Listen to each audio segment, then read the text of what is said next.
स्वागत है आप सभी लोगों का मेरे चैनल साइंस टू टेक्नोलॉजी में। मैं अनुपम विपुल आप सभी लोगों का स्वागत करता हूं आज के शो कंप्यूटर वेडनेसडे में। आज हम लोग बात करेंगे how large AI is making money, मतलब पैसा कहां से आ रहा है। तो आइए इसे समझते हैं। तो सबसे पहले समझिए पैराडॉक्स है और ये डे वन से लोगों को दिख रहा है। तो सबसे पहला ये समझिए कि आप एआई में पैसा डाल दिए, ठीक है, लेकिन उसमें कोई प्रॉब्लम नहीं, आप जितना डालना चाहते हैं डालिए, लेकिन उसमें रिटर्न भी आना चाहिए। तो जनरली जो नॉर्मल सिस्टम होता है कि आप थोड़ा-सा पैसा किसी चीज़ में लगाते हैं और वो खूब बड़ा रिटर्न देता है। यानी कि जब गूगल बनाया गया था, जो लोग मिलके उसको बनाए थे, तो छोटा-सा था, मतलब एकदम साइड प्रोजेक्ट समझ लीजिए, उस लेवल का उसमें बजट डाला गया। वो ग्रो कर गया मल्टी-बिलियन डॉलर कंपनी में। एनवीडिया को लीजिए, टीआई इंस्ट्रूमेंट्स को लीजिए, किसी को भी लीजिए, वो सब छोटा-छोटा स्टार्ट होता है, बड़ा ग्रो करता है। एआई जो है उसमें पैसा डाला जा रहा है, कई बार किया जाता है, कोई बड़ी बात नहीं है। लेकिन वो जितना ज़्यादा उसमें पैसा डाल चुके हैं, वो ऐसा कोई सर्विस ही नहीं दे सकता है कि रिटर्न आ जाए। ये ऐसी बात हो जाए ना, हम मेगा याcht का फैक्ट्री खोल देंगे। ठीक है सर, कितना पीस आप बनाने का सोच रहे हो कि मतलब आपको रिटर्न आए, मतलब ठीक है आपने फैक्ट्री डाल दिया, ठीक है, लेकिन फैक्ट्री, हर फैक्ट्री का एक कोटा होता है कि एटलीस्ट इतना बनाओ तो ही प्रॉफिट होगा। अब आपका प्रॉफिट आ रहा है कि सर अगर हम मतलब 10 मिलियन पीस बनाएंगे तो प्रॉफिट होगा। अब तुरंत आपके दिमाग में रेड बत्ती जल जाने, उतने बिलियनर नहीं है। उतने बिलियनर है ही नहीं। आप बनाने के बाद 10 मिलियन गाड़ी कोई बड़ी बात नहीं हो, तो बहुत सारी कंपनी बोले सर हमारा फ्लॉप मॉडल उतना बिकता है, वो कोई टेंशन वाली बात नहीं है, लेकिन याट उतना नहीं बिक सकता है। सेम वही लॉजिक है कि एआई में जितना पैसा डाला है, जैसे ग्लोबल एआई स्पेंडिंग जो चल रहा है 2025 और 2026 का, वो आ रहा है 750 बिलियन डॉलर। ठीक है, और ये एक साल का है, उससे पहले 3-4 साल से कितना बर्न हुआ है उसका बात भी नहीं कर रहे हैं। और ग्लोबल रेवेन्यू कितना है, 100 बिलियन। सर जी 600 बिलियन का आप डेफिसिट पे चल रहे हैं। और यहाँ पे समझना बहुत ज़रूरी है, ये सबको दिख चुका है कि सर आप डाल जितना रहे उतना रिटर्न हो ही नहीं सकता है। मतलब ये वही बात होगी ना कि अगर कंपनी को कहती है कि कंपनी हम सारे एम्प्लॉयज़ को फायर कर देंगे और सारे एम्प्लॉयज़ को फायर करके उसकी जगह एआई रख देंगे, तो एआई को उतना ही सैलरी दिया जा सकता है जितना आप पर्सन को दे रहे थे, या उससे कम। मतलब यानी उसकी रनिंग कॉस्ट कम हो गई, नहीं तो लोग बोलेंगे भाई फायदा क्या हुआ आपको लेने का। तो वो नंबर आप देखिएगा बड़े बड़े कंपनी का भी, फैंग जो कंपनीज है वो चिल्लर छुट्टा देती है अपनी इंप्लॉयज़ को, चिल्लर छुट्टा एक्सिक्यूटिव को बहुत देती है, लेकिन एक्सिक्यूटिव जैसे एप्पल का आता है लगभग करीब 1200x पे चल रहे हैं, कोको कोला का आता है ये 500x पे चल रहे हैं। मतलब कि इंप्लॉयज़ कितना कमा रहे हैं और एक्सिक्यूटिव कितना कमा रहे हैं, दोनों के बीच पागल जैसा अंतर है। तो इंप्लॉयज़ को तो आप पैसा दे ही नहीं रहे, तो उसमें आप सर्विस क्या सेल करोगे कि मतलब आप एक एम्प्लॉय जिसको 10 लाख रुपया देते हो उसको हटा के एक एम्प्लॉय रखो जो 10 करोड़ मांगेगा, पॉसिबल ही नहीं है। तो वही समझिए, ये सबको दिख रहा है कि सर आप, और ये मैं क्लियर कर देता हूँ, ये इस साल की बात नहीं है, जब से चैट जीपीटी आया उसके एक मतलब 5-6 महीना तक लोगों को थोड़ा सा डाउट था कि ये सीरियसली एआई है। जब वो क्लियर हो गया कि नहीं ये सही में एआई है, धड़धड़ा के सब लोग पगलाने लगे। तो अभी तो कई साल हो गया है कि नहीं सर ये तो मतलब रुक ही नहीं रहा है इतना पैसा डालना। तो वही बोल रहा है कि एआई याट है, लेकिन कस्टमर आपका खरीद सकता है सिर्फ एक हैचबैक। तो भैया बना किसके लिए रहे हो याट, ये दिक्कत है। कस्टमर का पॉकेट है सर 10 लाख के नीचे रखो, और आप मुंह खोल रहे हो सर 10 करोड़ का है। लाइक सर हम घुस भी नहीं सकते उसमें। ये सबको दिख रहा है, मैं एकदम क्लियर कर देना चाहता हूं, ये प्रॉब्लम लोगों को दिख रहा है। तो अब बात करते हैं समस्या कहाँ पे है, बॉटल नेक कहाँ है। तो बॉटल नेक आता है कि आपको बहुत सारा चीज़ चाहिए एआई डेटा सेंटर बनाने के लिए। ये फिजिक्स लेवल की बात हो रही है। आप कुछ करो चाहे नहीं करो, यूजफुल हो नहीं हो, लेकिन अगर आप बस वो क्लेम करने के लिए, मतलब उस फील्ड में उतरने के लिए आपको बहुत चीज़ चाहिए।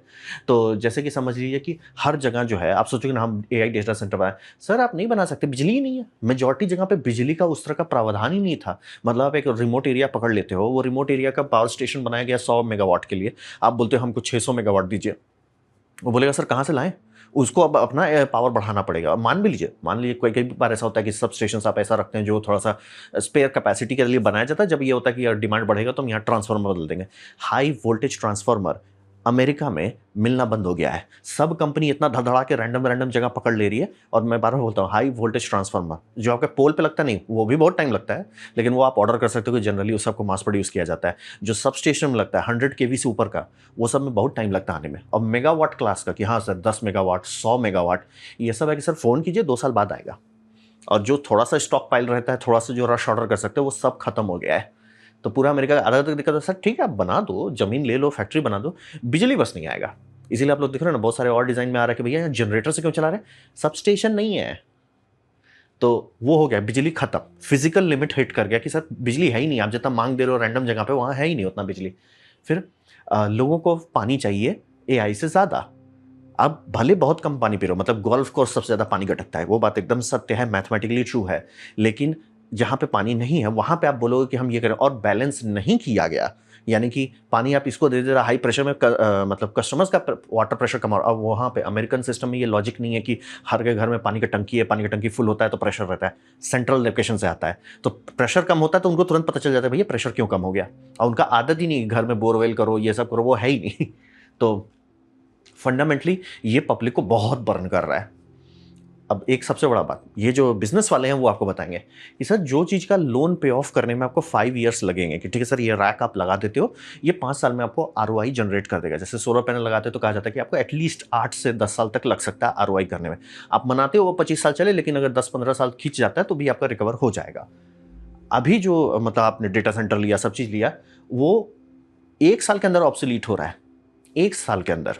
यानी कि आपने आज H100 लिया, ठीक है, आप लिए, लगाए, सर्वर चालू किए, उससे आप टोकन जनरेट करना शुरू किए, 1 साल नहीं बीता है तुरंत से एनवीडिया के बोलता है हम H200 उतार रहे हैं, ये आपका आधा बिजली खाएगा, दुगना काम करेगा। अब जो कंपनी अब खोल रही है वो प्रॉफिटेबल हो जाती है, क्योंकि आपका टोकन का दाम आपके बिजली के हिसाब से है, उसका बिजली का दाम कम हो जाएगा, वो डबल काम कर पाएगा तो टाइम भी बचा लेगा, तो भैया वो तो प्रॉफिट अब आपको बेचना पड़ेगा, जो मतलब ऑब्सोलीट हार्डवेयर है। 1 साल के अंदर डेटा एनवीडिया क्लेम कर रहा है हर बार कि हम ऑब्सोलीट कर दे रहे हैं। तो सर ठीक है, 1 बार हो गया, 2 बार हो गया, होता है, कभी कभी होता है, आप लोग फोन में भी देखते होंगे कि ये मॉडल में कोई खास चेंज नहीं था, इसके बाद जो आया अरे बाप रे बाप बहुत बड़ा चेंज हो गया, होता है, ये नॉर्मल है। लेकिन बार बार कभी ऐसा नहीं होगा। तो अब एआई कह रहा है कि मतलब पिछले 4 साल से हर बार हमारा, और वो एक एक साल में ये कर रहे हैं कि हाँ भाई उस बार एकदम भयानक हो गया, उसके बाद उससे भी भयानक हो गया, उससे भी भयानक हो गया। सर रिटर्न कहाँ आ रहा है आपका? आप खरीदते जा रहे हो, फेंकते जा रहे हो, खरीदते जा रहे हो, फेंकते जा रहे हो, रिटर्न कहाँ है आपका? तो वही है। तो बेसिकली ये इसको हम लोग कहते हैं इकोनॉमी में industrial scale fear of missing out.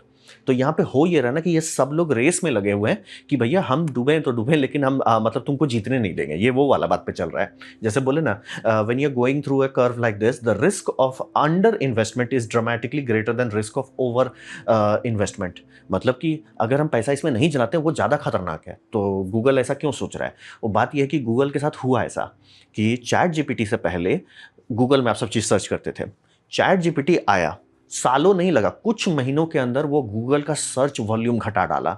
ये बहुत बड़ा बात है। मतलब जितना चीज़ को, मतलब याहू भी एक सर्च इंजन था, उसको दबाने में जितना टाइम गूगल को लगा, चैट जीपीटी कुछ हफ्ते में कर डाला कि भैया सब लोग अब, और ये बन गया कि चैट जीपीटी से पूछ लो, ये वर्व बनने पे आ गया कि चैट जीपीटी पे पूछ लो।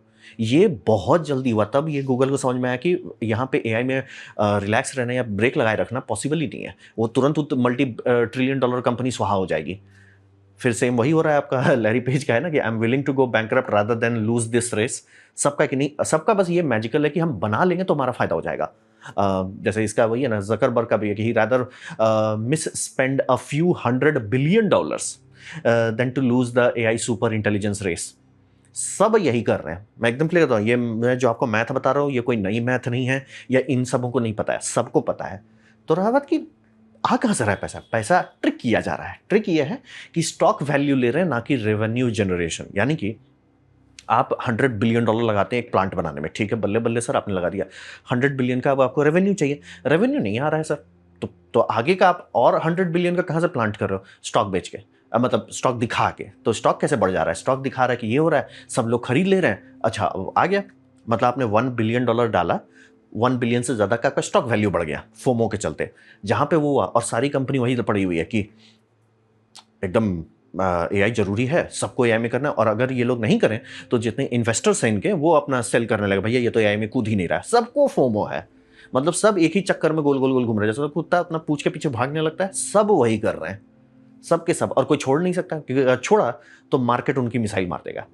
अब रहा बात होप क्या है तब, मतलब जैसे मुझे पता है, इकोनॉमिस्ट को पता है, तो इनको भी तो पता होगा ना कि सर बहुत ज़्यादा तो नहीं कर सकते। होप ये है कि फिजिकल लिमिट हिट कर दो, यानी कि जितने डेटा सेंटर बन सकते हैं, अगर मान लीजिए सारा मेटा ही बना लेता है, या सारा जो फैंग कंपनीज है वो बना लेती है, नई कंपनी आ नहीं सकेगी ना। जैसे नई कंपनी मुंह खोलेगी, सर नेशनल ग्रिड बोला सर बिजली नहीं है, अब बिजली मतलब जितना उनका बस बिजली का स्लॉट है, हो गया सर, स्लॉट खत्म, डन, स्लॉट है ही नहीं, हम आपको दें कहाँ से बिजली? आप बोलोगे पानी, सर पानी वो सब गटक गए, खत्म, दी एंड। ज़मीन हो गया सर, जो ईज़िली अवेलेबल ज़मीन था, जहाँ पे ईज़िली आप सब कर सकते हो, फाइबर भी चाहिए ना वहाँ पे, तो जो चीज़ चाहिए वो सब वो लोग कर लिए हैं। तो फिज़िकल लिमिट है कि मतलब अमेरिका में कितना जगह आप ये सब बना सकते हैं। ऑब्वियसली हर जगह को आप कवर कर सकते हैं, लेकिन वो प्रैक्टिकल नहीं है। तो प्रैक्टिकल स्पॉट्स ये कवर कर लेंगे तो फ़ायदा ये होता है ना कि बीच फ्रंट प्रॉपर्टी, बीच तो फिक्स्ड है ना, भले ज़मीन अंदर बहुत जाता है, लेकिन बीच फ्रंट प्रॉपर्टी फिक्स्ड है, तो ये वही ट्रिक कर रहा है कि फिज़िकल जगह ले लो। और जो बाकी सारे डेटा सेंटर हैं वो स्विच नहीं किए जा सकते। अगर आपका पुराना ओल्ड स्कूल डेटा सेंटर है एआई वाला से पहले का, वो उसको आप स्विच नहीं कर सकते। वो सब बनाया जाता था 25 किलोवाट पर रैक का। अभी का बात बन रहा है एनवीडिया का जो लेटेस्ट है 100 किलोवाट पर रैक खाने का, और अब डिस्कशन चल रहा है कि 400 किलोवाट एक रैक में खाएंगे। वो पुराने डेटा सेंटर में आप डाल ही नहीं सकते। तो वही बात है कि ये होप ये है कि फिजिकल सब चीज़ पकड़ लो तो एटलीस्ट वो तो रहेगा हमारे पास। मतलब एग्जैक्टली 2008 में जो बैंकिंग क्राइसिस का था दिक्कत कि घर ले लेंगे, घर तो हमेशा सबको चाहिए। नहीं सर, अगर सब लोग बेचने आ जाएंगे किसी का घर का कोई कीमत नहीं रहेगा। तो ये बॉटलनेक फिजिकल है, सबको पता है। और बोले ना जैसे कुत्ता अपने पूंछ के पीछे भागने लगता है। तो अब बात करते हैं कंज्यूमर की कैसे बैंड बज रही है यहाँ पे। तो कंज्यूमर का समझिए कि मैथ जो है, एआई का जो कोर मैथमेटिक्स है, उस पे सब लोग काम कर रहे हैं उसको सुधारने के लिए। और जो मैथमेटिशियन आज हैं वो ऑब्वियसली वही करेंगे ना, क्योंकि 1980 में मैथमेटिशियंस ने निकाल दिया न्यूरल नेटवर्क, जो इसका है नेटवर्क का मैथमेटिक्स निकाला। आज हम उसके बेसिस पे एआई बना रहे हैं। तो अब जो लोग मैथमेटिक्स पे स्टडी कर रहे हैं वो आगे का मैथमेटिक्स क्लियर करें। ठीक है, न्यूरल नेटवर्क यहाँ तक हमको लाया, इसके आगे का मैथ करो।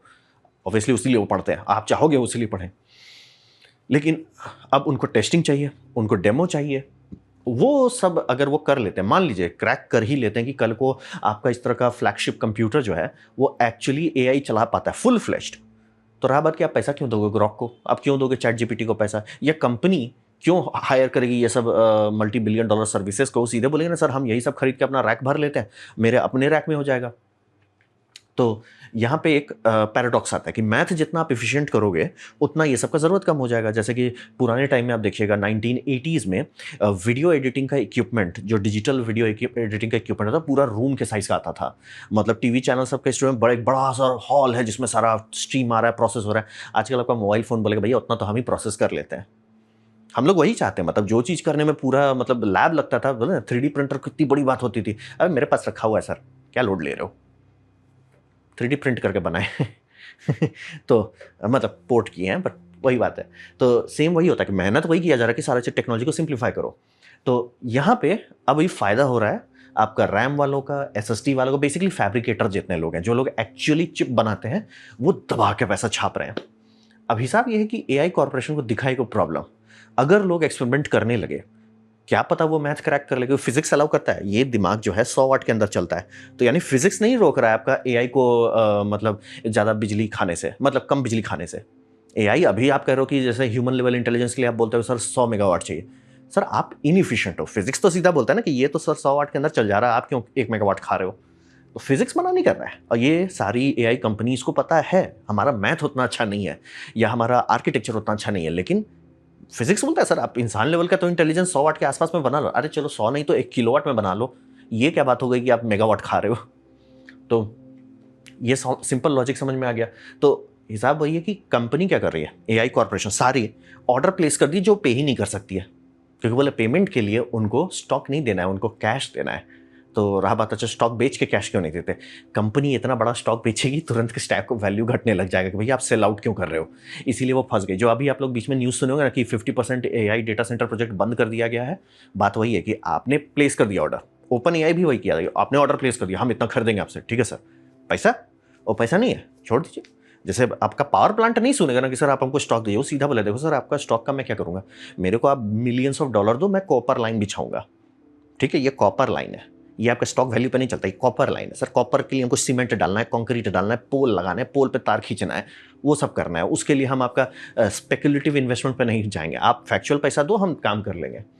तो लॉजिक है कि कंपनीज क्यों कर रही है ऐसा जब उनके पास पैसा ही नहीं है देने को, और ये हो रहा है। इसी साल की बात करें 2025 का, तो हिसाब यही से हम लोग कहते हैं कि कॉर्पोरेट होर्डिंग की जा रही है। क्यों कर रहे हैं, ताकि कंज्यूमर कुछ ना खरीद पाए। चाहे आपका मतलब स्टीम डेक का दाम इतना क्यों हो गया, फ्रेमवर्क का इस तरह का कंप्यूटर का दाम इतना क्यों हो गया। बात है कि इससे फायदा क्या है कंपनी को, मतलब जो कॉर्पोरेशन को फायदा है। कॉर्पोरेशन की जो सबसे बड़ी कमजोरी है वो सेंट्रलाइज्ड है, यानी कि अगर लोग इनोवेट कर पाए तो इनकी कट जाने की संभावना बढ़ जाती है कि भैया आप जो काम 100 मेगावाट में कर रहे हैं वो काम हम 10 मेगावाट में कर लेंगे। और कुछ बोलेगा अरे सर वो 10 मेगावाट आप ज़्यादा खा रहे हो, हम 1 मेगावाट में कर लेंगे। कुछ बोलेगा सर क्या 1 मेगावाट, हम 1 किलोवाट में करेंगे। अगर आपको लगा ऐसा नहीं होता है, पुराने कंप्यूटर का कितना वॉट खाता था और कितना टेराफ्लॉप से कैलकुलेशन करता था, आपका मोबाइल फ़ोन आज के टाइम में उससे कहीं गुना ज़्यादा चल रहा है। मैं बात कर रहा हूँ 1990 से, मतलब मेरे जन्म के आसपास के आपको बात कर रहे हैं। अगर उससे पहले चले जाइए 1980s में सिलिकॉन चिप बन चुका था बाय द वे तब भी 1980 का चिप का पावर कंजम्पशन और उसका कंप्यूट परफॉर्मेंस वर्सेस आज जो है, पचेगा नहीं, पचेगा नहीं एक जगह पे। एक ग्राफ में आप दिखा भी नहीं सकते, आपको लॉगरिदमिक ग्राफ दिखाना पड़ेगा। तो फिजिक्स मना नहीं कर रहा, मैं एकदम क्लियर था, फिजिक्स बोल रहा है भैया आपका मैथ सुधारो, आप आगे बढ़ जाओगे। अभी तो आपने सर मैथ छुआ है, आगे बढ़िए। तो वो इनोवेशन पे ब्रेक लगा देना चाहते हैं। इनोवेशन कहाँ से होता है? जहाँ पे लोग ज़्यादा ट्राई करते हैं। जैसे कि 3D प्रिंटर 1990s में आ गया था, लेकिन वो मार्केट में नहीं हिट करा। क्यों? स्ट्रैटस के पास उसका पेटेंट रखा हुआ था और वो किसी को दे नहीं रहे थे। जैसे बहुत सारी चीज़ का पेटेंट होता है लेकिन दिया जाता है। CD सोनी का पेटेंट रहेगा तो वो सबके साथ शेयर कर देते हैं कि ठीक है आप रॉयल्टी दो लेकिन आप यूज़ करो। लेकिन बहुत सारी कंपनी नहीं देती कि नहीं सर ये मेरा मेरा है तो सिर्फ मेरा है। तो प्रोफेसर लोग ये बनाए, open source rip rap movement start किया गया और 10 साल के अंदर वो इतना डेवलपमेंट कर डाले जो मल्टी बिलियन डॉलर कंपनी नहीं कर पाई थी 3D प्रिंटिंग में। जो आज 3D प्रिंटिंग इतना बढ़िया हो गया वो सिर्फ इसलिए कि ओपन सोर्स हुआ। तो ओपन सोर्स कैसे हो पाया कि सब लोग हार्डवेयर खरीदे, सब लोग एक्सपेरिमेंट किए, स्लाइसर बेटर किया गया, डेवलपमेंट हुआ। ये मैं आपके सामने देखा हूँ। तो ये सेम वही AI के साथ भी होगा। तो वो ना करने दिया जाए कि एक काम करो ना सर, आप खरीद ही नहीं पाओ कुछ, कंप्यूटर ही भूल जाओ सर आप। मतलब कि कहाँ सब, मतलब 1-2 साल पहले तक सब लोग बात कर रहे 32 GB का कंप्यूटर लेंगे, अब हो गया सर 16 GB में ही खुश रहो। आपका पावर हटाया जा रहा है ताकि वो इनोवेशन जो है कि जो लोग तुक्का मारेंगे, ट्राई करेंगे, रैंडम एक्सपेरिमेंट करेंगे, कोई प्रोफेसर पगलाएगा, कोई स्टूडेंट पगलाएगा, कुछ 4-5 लोग बोलेंगे नहीं यार हम लोग ये ट्राई करते हैं, वो चमक सकते हैं, वो नहीं होने दें। खत्म कर दो सर, मार्केट में आप कुछ खरीद ही नहीं पाओगे। तो वही है, इससे फ़ायदा ये होता है कि एज कंप्यूटिंग का जो फील्ड है वो स्टैग्नेंट करता है, प्राइवेसी खत्म हो जाती है, आप घूम फिर के जिम्मेदार हो जाते हो कि भैया वही करेंगे। क्योंकि आप मान लो आप मैथमेटिक्स लेते हो, एक्सपेरिमेंट करते हो, अब आप क्या करोगे? चलाने के लिए अमेजॉन वाले में डालना पड़ेगा, मेटा वाले में डालना पड़ेगा या अज्योर में डालना पड़ेगा, खुद से तो आप कर नहीं पाएंगे। तो ये बेसिकली मोट बना रहे हैं इसको। मतलब हमेशा ऐसा कहा जाता है कि आप कुछ टेक्नोलॉजी ऐसा बना ली कि दूसरे हडिप्पा तुरंत नहीं मार पाए। यहाँ पे वही हो रहा है कि AI सेंट्रलाइज डेटा सेंटर जो है, जो टॉप 10 कंपनीज हैं, वो ऐसा कर दे रही है कोई इनको चैलेंज ना कर पाए। ये 10 के अंदर लड़ाई झगड़ा होगा लेकिन मिल बांट के ये सब ऐसा कर दे रहे हैं कि बाहर से कोई 11वां ना आ जाए। तो ये by the way normal tactics होता है। जैसे कि सोनी जब कलर टीवी बनाया था, ट्रिनिट्रॉन आई थिंक इनका टेक्नोलॉजी का नाम था, पेटेंट करा दिया, 20 साल का टाइमर शुरू हो गया। तो 20 साल तक उनका सोनी का टीवी काफ़ी बेटर था। मतलब CRT का बात कर रहा हूँ। तो मतलब उसके बाद सब लोग LCD में कूद गए। तो जो कंपनी बाद में पेटेंट खुला उसको रेप्लिकेट भी की, कोई उतना टाइम टिका नहीं मार्केट में। तो ये होता है, मोट बनाया जाता है सब कंपनी में। जैसे सैमसंग मेहनत बहुत किया था एमोलेड बनाने में, तो उनका वो मोट बन गया। बहुत सारी कंपनी कोशिश करती है करने का, लेकिन ये मतलब बहुत ज़्यादा बड़ा स्केल में हो रहा है। ये मतलब आप फ्यूचर ही मार डाल रहे हो कि कोई मैथ ना डेवलप कर पाए, कोई लैब में एक्सपेरिमेंट, होम लैब का सिस्टम ही मार डाले, PCs बिकने बंद हो गए, मदरबोर्ड सस्ते में मिलने लगा। क्यों भैया? बिक ही नहीं रहा। रैम और ये SSD के बिना आप कंप्यूटर बनाओ कैसे? अभी आपको आज के टाइम में बात कर रहा हूँ, मदरबोर्ड और CPU का कॉम्बो सस्ते में मिल रहा है। तो रहा बात कि ठीक है, अगर हमें पता है, सबको पता है कि ये होगा, तो कंपनी कुछ तो लाइफ बोर्ड बनाई होगी। उनका लाइफ बोर्ड है कि सर हम आपको रिटायरमेंट बेच के खा जाते हैं। तो उसका हिसाब ये है कि सारे CEO को पता है कि ये बबल है, पॉप करेगा तो वायलेंटली करेगा, मतलब कोलैटरल डैमेज बहुत होगा।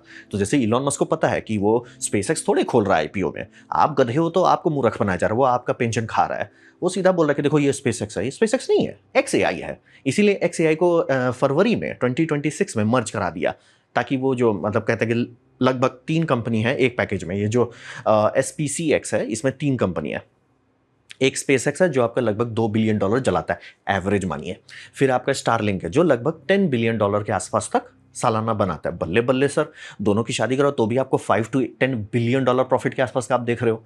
बल्ले बल्ले सर। तो प्रॉब्लम क्या है? प्रॉब्लम है इसमें जो शांति से करके XAI घुसेड़ दी है, जो जिसके बारे में बात भी नहीं कर। बाय द वे जो कि ऑफिशियल पेपर वर्क है उसमें लिखा हुआ है कि XAI है ये, मतलब कि XAI का उनका बजटिंग जो दिखा रहे हैं उसमें साफ साफ वो $50 बिलियन सालाना जला रहे हैं। उतना आपका प्रॉफिट नहीं है, आप $40 बिलियन नेगेटिव में चल रहे हो। कहाँ से इसको आप $2 ट्रिलियन की कंपनी बना दी है? तो हिसाब वही है कि इसको कहते हैं हम लोग म्यूचुअली अश्योर्ड फाइनेंशियल, मतलब मैं मरूंगा तो तुम सब मरोगे। अब ये बताते हैं ये कैसे किया जाता है कि हम मरे सनम तो तुम सब मारे जाओगे। तो इसमें है कि गवर्नमेंट एजेंट्स जो है वो बैकडोर खोलना सकते, मतलब कि आपके प्रेसिडेंट्स के आसपास वाले लेवल में, थोड़ा ऊपर लेवल पे होना चाहिए, मतलब कि पेंटागन लेवल पे, ये सब वाले लेवल पे ये लोग धांधली करते हैं। ये करते हैं ना, हाइप क्रिएट करवाने लगते हैं। जैसे कि अभी आप लोग सुन रहे हैं बहुत सारे, ये एआई गवर्नमेंट बैन कर दे रहा है। इट्स लाइक, क्यों ऐसा गवर्नमेंट कर रहा है?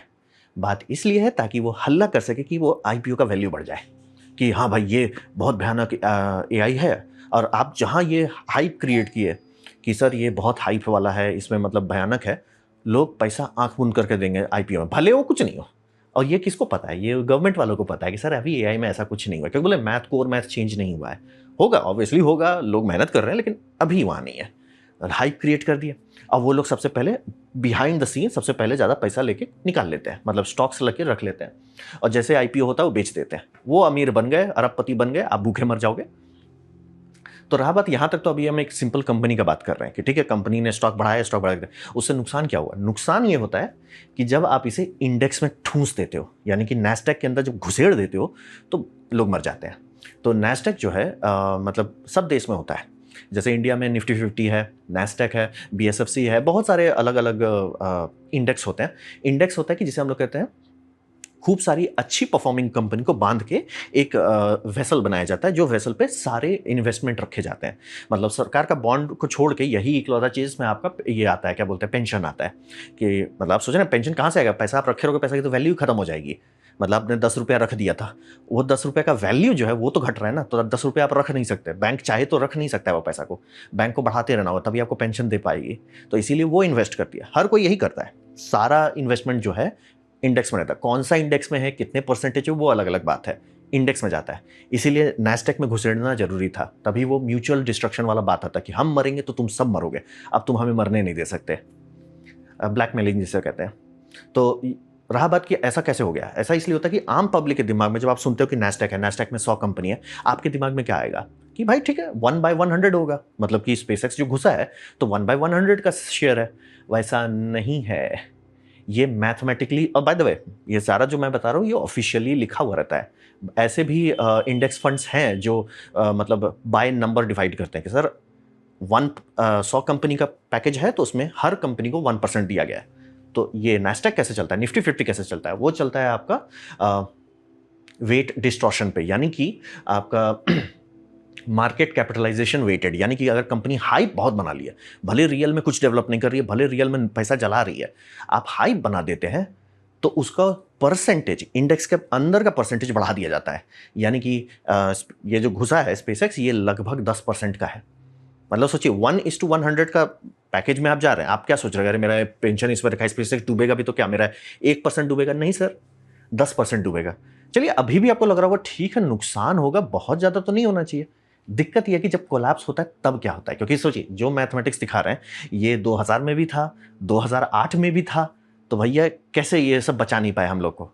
यहीं पे बात करते हैं। जब कोलैप्स होता है तो जो इंडेक्स फंड्स है, यानी कि इंडेक्स फंड होता है मैथमेटिकल इंजन, उसको लोग नहीं कंट्रोल करते हैं, उसे बाय लॉ मैथमेटिकली बनाया जाता है ताकि उसमें कोई टैंपरिंग ना हो सके।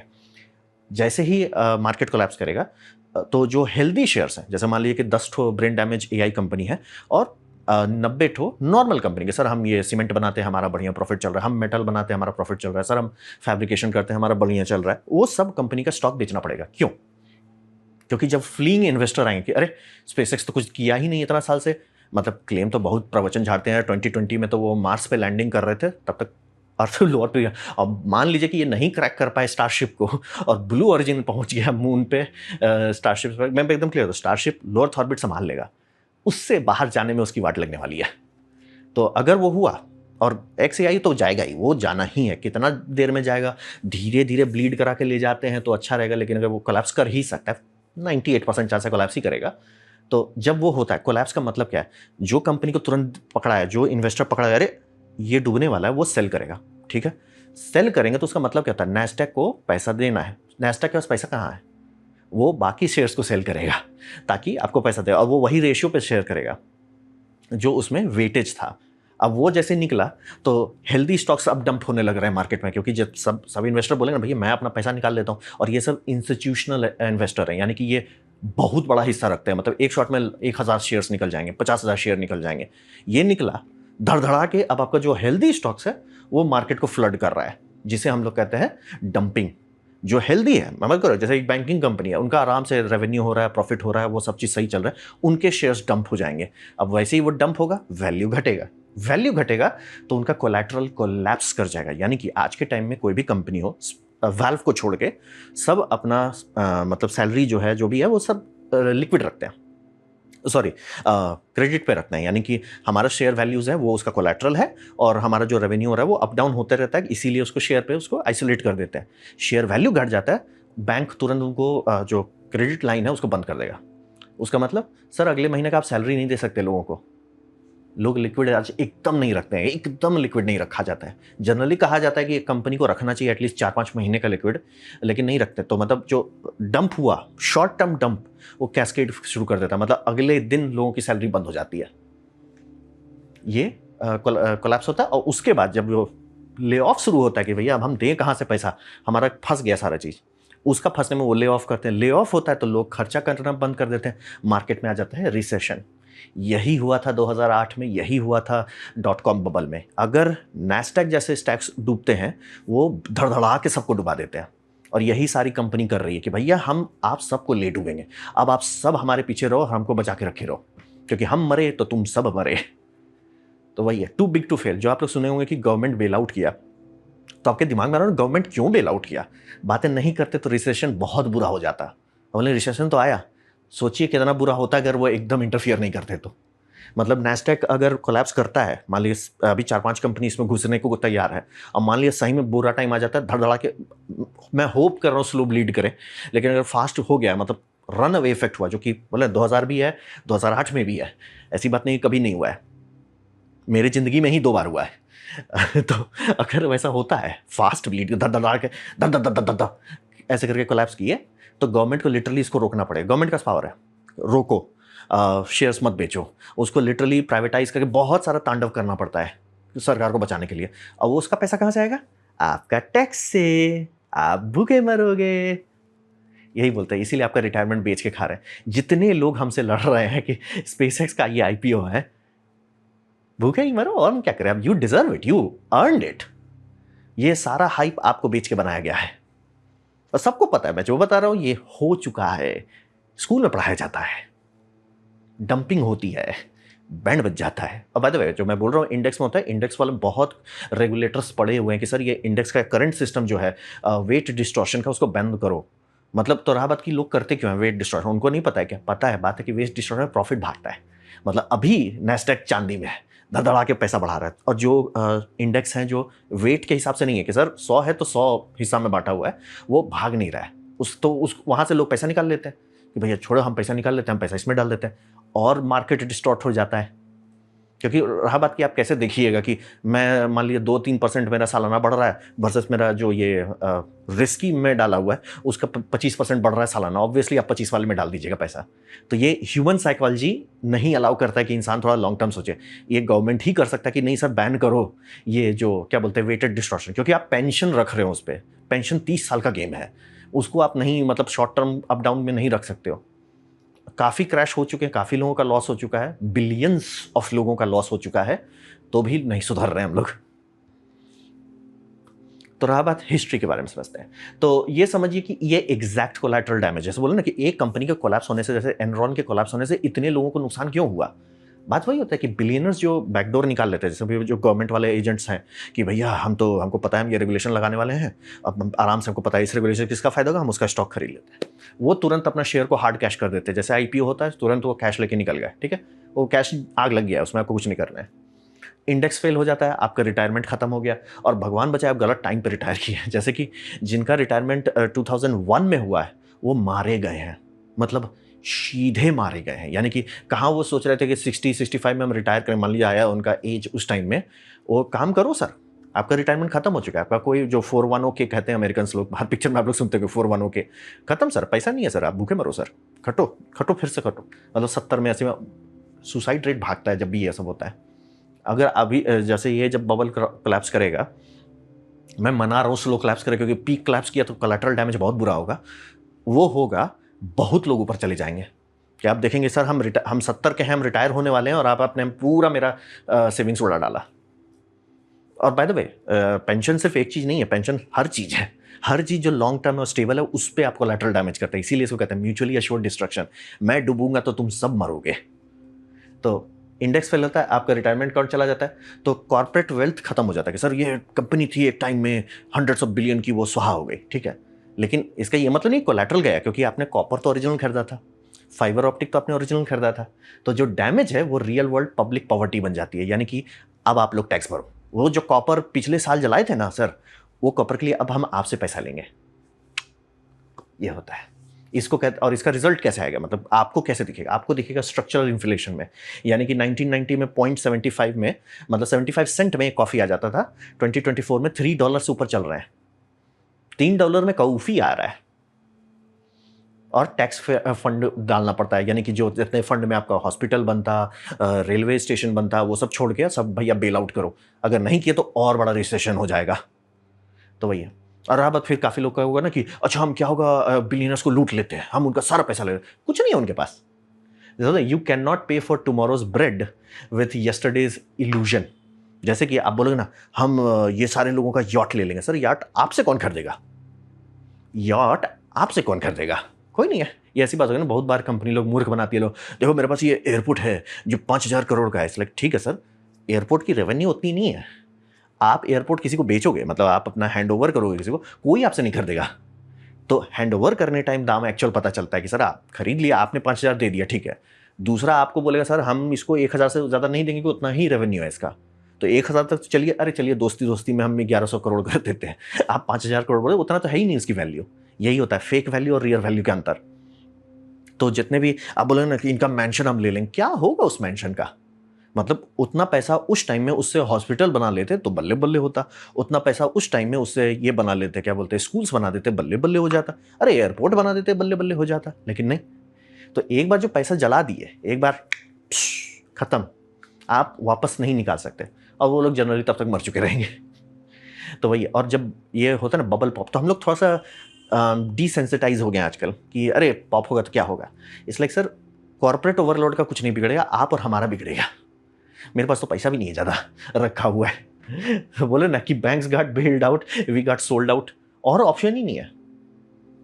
मतलब इसका एक्चुअल सोल्यूशन वही है कि सारे इंडेक्स फंड को वो करना होगा कि सर वेटेज नहीं दे सकते, हम दे ही नहीं सकते वेटेज, मतलब लेकिन ये गवर्नमेंट को करना होगा, क्योंकि पब्लिक तुरंत चिल्लाने लगे सर मेरा प्रॉफिट नहीं हो रहा, प्रॉफिट नहीं हो रहा है। बात है लॉन्ग टर्म में उन्हीं का फायदा होगा, लेकिन वो दर्द, शॉर्ट टर्म दर्द नहीं बर्दाश्त करेंगे। तो क्योंकि आप अगर रिस्क लेना चाहते हैं ना, खुला मार्केट में लीजिए, कोई टेंशन नहीं, अपना समझ के रिस्क लीजिए। अब रहा बात जो मैं इंडेक्स बोल रहा हूँ जो डायरेक्ट मैथमेटिकली वेटेड है, उसका फायदा ये होता है जब नैस्डैक डूबा था 2000 में, नैस्डैक को रिकवर करने में 7 to 8 ईयर का हाथ लगा, सिर्फ वापस उस लेवल तक जाने में, ये जहाँ पे थे ऊपर भागने से पहले। ऊपर भागने के बाद तो वो नंबर तो कई साल बाद आया।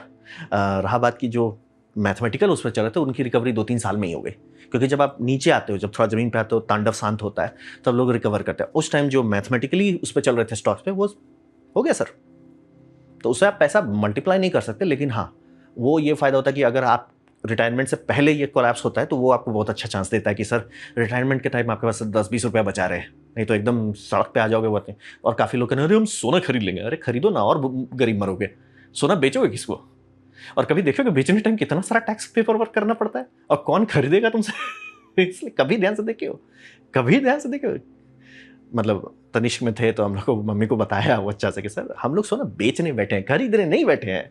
खरीदता कोई नहीं है, बैंक्स बेचते हैं। मेरे पापा बैंक में थे तो gold coins, literally bank of India बढ़िया सा गोल्ड कॉइन, मतलब प्लास्टिक वाले में आता है ना क्रेडिट कार्ड में, उसमें देते थे। खरीदने का नहीं सर, पागल, खरीदने के लिए थोड़े, ये गरीब लोग को और गरीब रखने के लिए, तो अपना पैसा उसमें रख दो। तो वही बात है, इतिहास भरा हुआ है, इतिहास भरा हुआ है। और ये मतलब मेरे को ओवरलॉट्स पे दिक्कत नहीं है, क्योंकि वो वही कर रहे हैं जो वो कर सकते हैं। बात है आप क्यों लड़ रहे हो, आप क्यों उनका लेने पे लगे हुए हो कि नहीं सर यही सत्य है, यही हमारा भगवान है, यही हमको बचाएगा, यही हमें मार्स ले जाएगा। वो बात से मेरे को एलर्जी है कि सर स्पेसएक्स का चिल्लड़ और वैल्यू नहीं होना चाहिए। टेस्ला का जो वैल्यू $1 ट्रिलियन है वो होना ही नहीं चाहिए, वो उतना बेचता ही नहीं है उसके पास कुछ। भैया क्लेम करके वो पैसा उठाए थे रोस्टर के लिए, अभी तक डिलीवरी नहीं दी है। That was 10 years ago। मैं बुढ़ा गया हूँ उनके इतने सारे भांजे भांजे क्लेम सुन सुन के जो अभी तक डिलीवरी नहीं की है। सोच लीजिए उसका क्लेम का देख पे चेस बार बार गया कि भैया ठीक है आप ट्रक बेचने वाले हो, हम पैसा दे रहे हैं, ट्रक दो। नहीं आया ट्रक, उसने अपनी कंपनी खोल दी और वो ट्रक सेल करने पे आ गया। सोच लीजिए कनाडा में वो भांजे जा रहा है और लोग खरीदे जा रहे हैं भांजना उसका। हमको उस बात से दिक्कत है कि सर आपका इतना ब्रेन डैमेज क्यों है, आपका बुद्धि घुटने में क्यों है। मेरे को उससे दिक्कत है क्योंकि वो अगर आपका बुद्धि घुटने में है, इलॉन नहीं तो कोई और सही, और वो उस बात से प्रॉब्लम है। तो देखिए आने वाला टाइम थोड़ा खौफनाक होने वाला है। तो ये था मेरा प्रेजेंटेशन की सलाह, एआई में पैसा कहाँ से आ रहा है। उम्मीद करता हूँ आपको अच्छा लगा, कुछ सीखना कुछ समझ में आया। अगर ऐसा है लाइक कर दे, दोस्तों शेयर कर दे, उससे मेरा काफ़ी भला होगा। नहीं अच्छा लगा, नहीं पसंद आया, कोई बात नहीं, आप डिसलाइक दबा सकते हैं। मैं कहूँगा डिसलाइक 2 बार दबाएं, उससे मुझे पता चलो कितना ना पसंद हुआ है। मैं आपसे कहूँगा कमेंट लिखें, मैं हर कमेंट को पढ़ने की कोशिश करता हूँ। आपसे कहूँगा सब्सक्राइब कीजिए, बेल दबाइए अगर आप फ्री हैं तो। आपने अगर एक्स्ट्रा एंजॉय किया तो हाइप कर दीजिए। और इसके साथ हम आपसे विदाई लेते हैं। धन्यवाद।